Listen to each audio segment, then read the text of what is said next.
पाटील साहेब. जयंतराव. अध्यक्ष महोदय, चर्चेच्या वेळी आम्ही सांगितलं होतं असंतोष प्रचंड महाराष्ट्रात आहे.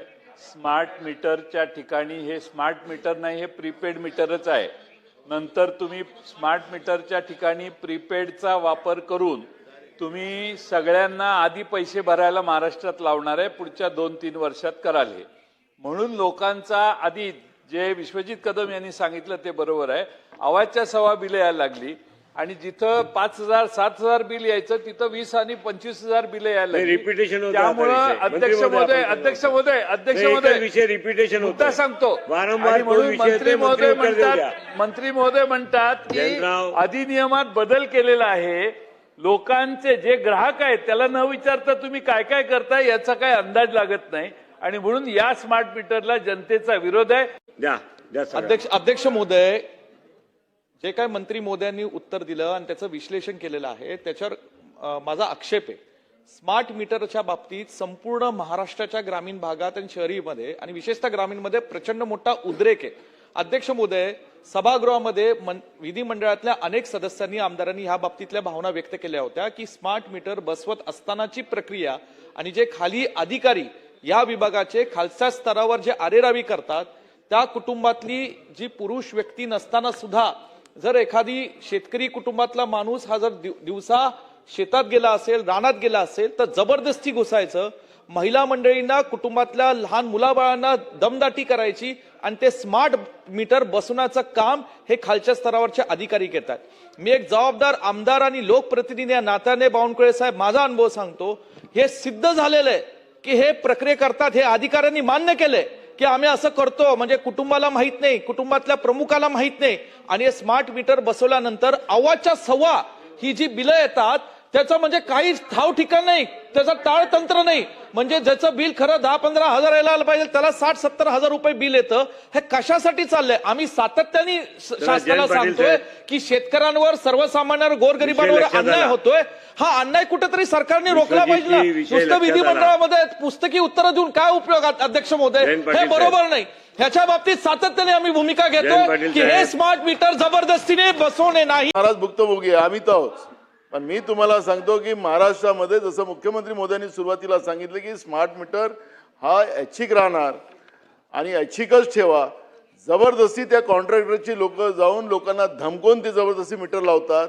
मग जुने मीटर तुमचे ते चुकीचे होतेत का? मग हे सगळे प्रश्न त्या ठिकाणी निर्माण होईल. आणि म्हणून महाराष्ट्राच्या तमाम जनतेचं मत असं आहे की आम्हाला हा स्मार्ट मीटर नको.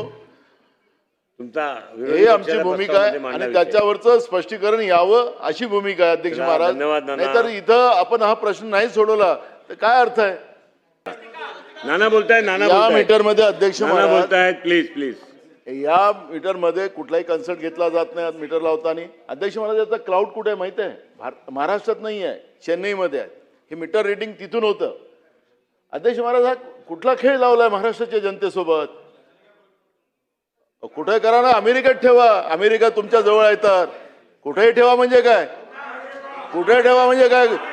महाराष्ट्र म्हणजे कमजोर राज्य आहे का?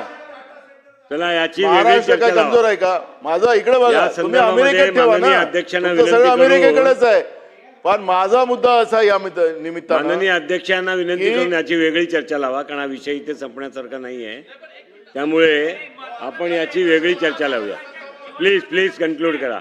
लोकांचं किती बिल येतात? अहो 1-1 लाख बिल येतात अध्यक्ष महाराज. लोक खातील काय ना, लाईटचं बिल भरतील काय? नाही, सोलरवाल्यांना येऊ नाही शकत. तुम्ही द्या ना, अशी असेल केस येऊ नाही शकत. त्याच्यामध्ये तो एक वेगळी केस आहे नाना भाऊ. त्यांच्या प्रॉफिटमध्ये थोडा आपण शेअर घेतलेला आहे. त्यांना प्रॉफिटच आहे. आणि ते कुठले 10 किलोवॅटपेक्षा मोठे, छोट्यांना तर काहीच नाही. यामध्ये खतांचे भाव वाढले, या संदर्भात एक विषय आला. युरिया आणि DAP याच्या किमतीमध्ये कुठलीही वाढ झालेली नाही. त्याची वाढ त्याच्यामध्ये उलट या जागतिक परिस्थितीमध्ये जगातले भाव वाढल्यानंतर केंद्र सरकारने आपलं अनुदान वाढवलं आणि त्याचे भाव जे आहेत ते स्थिर ठेवलेले आहेत. इतर गोष्टींमध्ये काही भाव वाढलेले आहेत, हे मात्र नक्की आहे. अध्यक्ष महोदय, काही सदस्यांनी हे जे काही लोड शेडिंग आमच्याकडे होतंय असं त्या ठिकाणी मांडलं. मुळामध्ये कुठेही लोड शेडिंग नाही आहे. 32,000 मेगावॅटची मागणी यावेळेस आपण पूर्ण केली. केवळ 2 दिवस आपण जेव्हा आपले काही संच बंद पडले होते त्यावेळेस आपण त्या ठिकाणी 500 मेगावॅट कमी होतो. पण हे खरं आहे की ग्रामीण भागामध्ये काही ठिकाणी लोकांना वीज मिळत नाही. याचं कारण असं होत आहे की आपण फिडर सेपरेशन केलेलं आहे आणि जे लोक अजूनही कृषी फिडरवर आहेत, पूर्वी त्यांना प्रॉब्लेम नव्हता. पूर्वी कृषी फिडरवर रात्रीच वीज मिळायची, दिवसा अर्धे दिवस, अर्धे रात्री पूर्ण दिवस. आता आपण 76% कृषी फिडरला दिवसा वीज देतोय, 76%. फक्त 24% राहिलेली आहे. आपण जो या ठिकाणी सांगितलं होतं की दिवसा वीज देऊ शेतकऱ्यांना 76%वर, ते 76%ना आपण दिवसा दिल्यामुळे रात्री आपण वीज बंद करतो. आणि ती बंद केल्याबरोबर जे कृषी फिडरवर आहेत त्यांना ती लोड शेडिंग वाटतं. ते लोड शेडिंग नाही आहे. त्यांना गावठाण फिडरवर जावं लागेल. ते मायग्रेशन आपण सुरू केलेलं आहे. अशा सगळ्या केसेस आयडेंटिफाय करून त्यांना जे गावठाणाचं फिडर आहे त्या फिडरवर नेण्याचं काम देखील आता मोठ्या प्रमाणात आपण करतो. थोडे बहुत त्याच्यामध्ये आता जसं मी उदाहरण सांगतो की वसई विरारला आता 3 दिवस आपण लाईट बंद ठेवले, 3 दिवस ठेवावे लागले. आता त्यातनं हे लक्षात आलं आतापर्यंत जे लो लाईंग एरिया वाटत नव्हते तेही आहेत. आता तिथेही आम्ही योजना करतो आणि सगळं पॉवर इन्फ्रास्ट्रक्चर हे उंचीवर तयार करायचं, स्टेज करायचं आणि त्याच्यावर उंचीवर तयार करायचं. अशा पद्धतीनं आता जेवढा भाग बुडलेला होता त्या सगळ्या भागात आम्ही ते चेंज करण्याचा प्रयत्न करतो. त्यामुळे मला असं वाटतं की या संदर्भातही हो पूरपट्ट्यातही ते करतोय आपण. हा बोलणार आहे त्याच्यावर काळजी करू नका. स्मार्ट मीटरचं स्मार्ट मीटर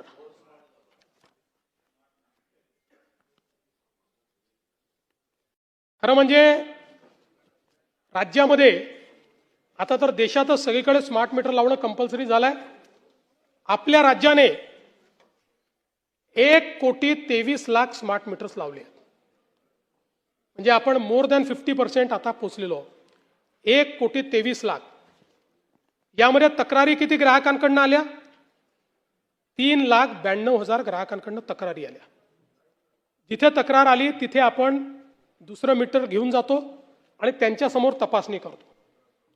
ही तपासणी केल्यानंतर केवळ 210 तक्रारींमध्ये तथ्य आढळलं, म्हणजे 0.0017%. आणि एवढंच नाही तर आपण काही प्रमाणात स्मार्ट मीटर वापरणाऱ्यांना दिवसाला विजेची सवलत देखील दिली आहे. पण आता यावेळेस एक गोष्ट मात्र निश्चितपणे झाली. काही लोक म्हणतात की आमचं बिल जास्त आलं. हे का आलं याचा एक अभ्यास केला. हे वर्ष एक वेगळं वर्ष आहे.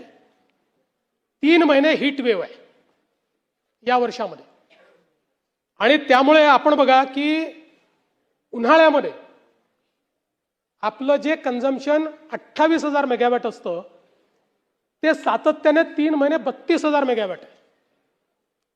म्हणजे 4,000 मेगावॅट अधिकची वीज आपण वापरतो. त्याचा परिणाम काय होतो? म्हणून एक आपण स्टडी केला बदलापूरला. हवामानातल्या बदलामुळे आता बदलापूरमध्ये जे काही सरासरी कमाल तापमान जे आहे हे साधारणपणे मे 25 मध्ये 38 डिग्री होतं. ते मे 26 मध्ये 43 डिग्री झालं, 5 डिग्रीनी वाढलं. आणि सातत्याने हीट वेव्ह मध्ये ते 5 डिग्रीनी पुढे होतं. आणि साधारणपणे पाऊस देखील जवळपास 1 महिना उशिरा पडला. पाऊस पडला की थोडं डिमांड कमी होते लोकांचं. आता याच्यामध्ये वीज वापर समजा 1 BHKचं कुटुंब आहे, साधारण 1.5 टनचा AC आहे, फ्रीज आहे आणि पंखा आहे. अशा घरामध्ये बिल येत होतं 270 युनिट्सचं. यावर्षी वापरले गेले 270च्या ऐवजी 415 युनिट. त्यामुळे मासिक बिल 2,500 वरनं 5,000 झालं. का झालं? आपण जेव्हा 300 युनिटपर्यंत आपण स्वस्तात वीज देतो, 300 युनिटच्या वर गेलं की 5 रुपयांनी वाढ होते आणि 500 युनिटच्या वर गेलं की अजून 2 रुपयांनी वाढ होते. टेलिस्कोपिक पद्धत आहे. आणि या टेलिस्कोपिक पद्धतीमुळे ज्याचा 270 युनिटचा वापर होता त्याचा 415 युनिट झाला.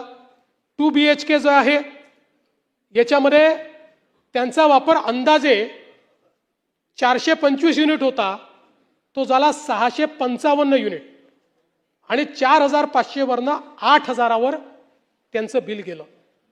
300ची मर्यादा ओलांडली, इकडे 500ची मर्यादा ओलांडली.